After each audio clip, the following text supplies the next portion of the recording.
मेरो छिमेक गाउँ तासकै फलफुल छ, खाने घरमा एकजना मात्रै हुनुहुन्छ जसको पनि यस्तो छ। अहिले त असोज कार्तिकको मेसो लटरम्मको बारीभरि कोदो छ।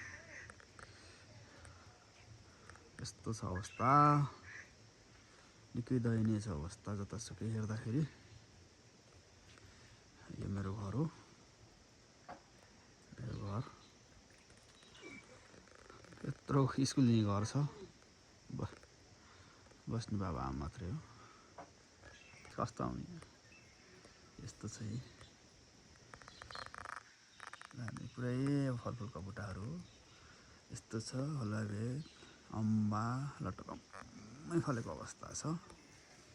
यो किचन वासर प्लेस हो, यस्तोमा हामीले भाँडा धुने काम गरिन्छ। यसरी बनाइया हुन्छ पहाडतिर। मैले चाहिने यसरी फल्छ हाम्रो जहाँ टमाटर लगाएपछि यस्तो हुन्छ। यस्तो छ अवस्था। बाबाले लगाएको सिमी लटरम्म छ। यो दुईजनाले कसरी खाएर सक्नुहुन्छ र बिक्री हुन्न केही हुँदैन यो।